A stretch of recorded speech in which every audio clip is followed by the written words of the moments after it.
Je préfère définir le Web3 comme un principe, comme un mouvement, plutôt qu'un ensemble de technologies.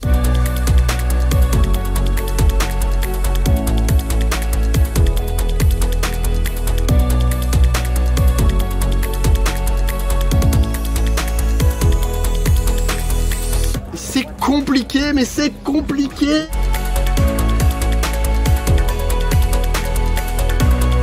Web3. Web3. Web3. Web3 can transform social networks.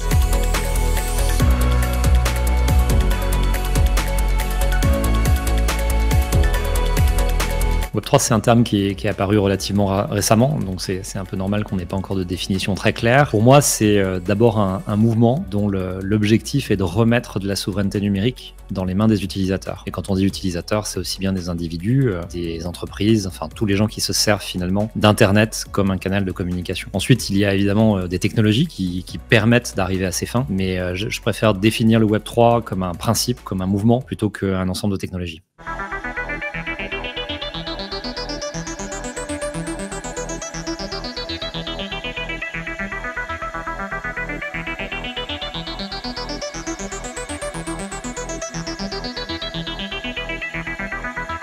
Bravo, vous êtes sur Internet. Vous allez voir, c'est facile. Dans la pratique, eh bien, le fait de mettre en ligne du contenu, le simple principe d'offrir un service, c'est quelque chose d'assez compliqué pour le grand public. Et donc, il était assez logique que des entreprises s'intéressent à réduire ces frictions à l'entrée. Ce sont les plateformes.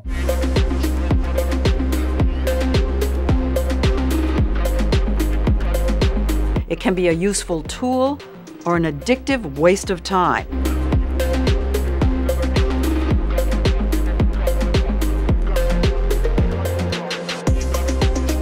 One of the things that Facebook does is it makes it really easy to just stay in touch with all these people.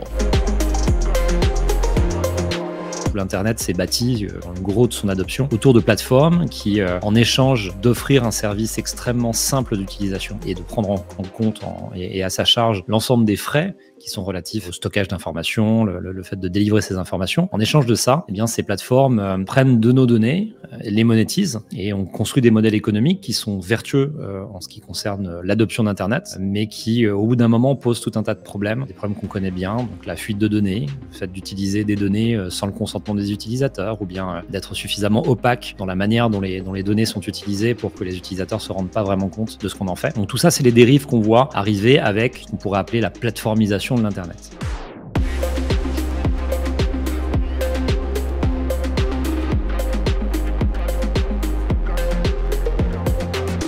La proposition du Web3, c'est de faire en sorte qu'on n'ait plus besoin de stocker nos informations sur ces plateformes et de pouvoir les utiliser librement. En réalité, quand on prend un petit peu de recul, nous sommes des utilisateurs de nos propres données, mais au travers de plateformes. Et ces plateformes, elles mettent les données à l'intérieur d'un format qu'elles sont les seules à pouvoir exploiter. Et évidemment, leur intérêt, c'est qu'on ne ressorte pas nos données pour aller les utiliser ailleurs.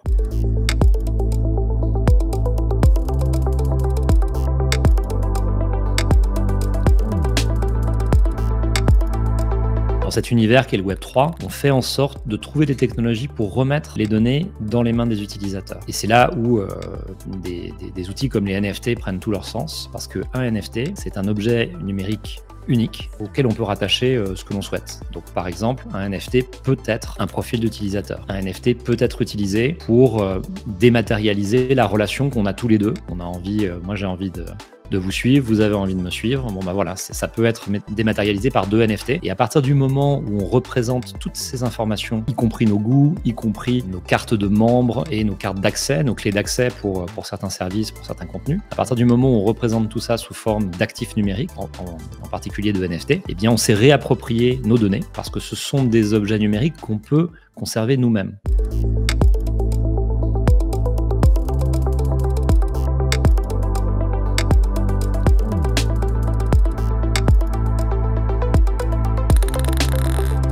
C'est ça la proposition de valeur, c'est-à-dire que demain, faire en sorte que des plateformes ne puissent plus se poser en intermédiaire dans les relations que nous avons en ligne et faire en sorte qu'on soit bien en plein contrôle de nos données.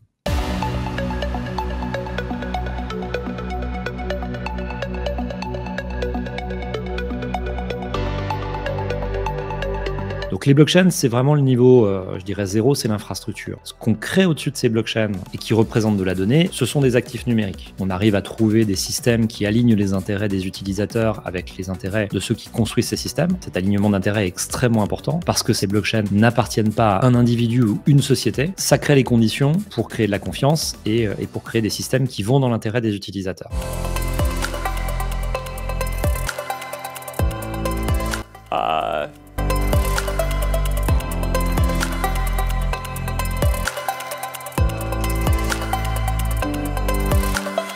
Quand des technologies permettent de régler des problèmes de manière claire et élégante, ces technologies émergent. On peut vouloir freiner leur adoption, on veut vouloir freiner la vitesse à laquelle les gens vont se l'approprier, mais la réalité, c'est qu'au bout du compte, on ira vers un Internet décentralisé. Bien entendu, les plateformes existantes ne sont pas ravies du tout de l'existence et de l'émergence de ce mouvement et de ces technologies, parce que ça remet complètement à plat le modèle économique de l'Internet qu'elles ont développé. Et donc, c'est un bras de fer qu'on voit aujourd'hui à tout niveau, dans l'univers de la finance avec les crypto-monnaies. La monnaie, quand elle est numérique, ça n'est jamais qu'une information, donc ça n'est jamais qu'une donnée personnelle, de la même façon, au même titre que toutes les données qu'on utilise aujourd'hui sur des plateformes qui nous permettent de communiquer ou des plateformes qui nous permettent de nous informer. Quand on dit à ces plateformes-là que demain, on pourra se passer d'elles, évidemment, il y a une réaction importante que ça provoque. On est dans un bras de fer qui va être assez douloureux, je pense.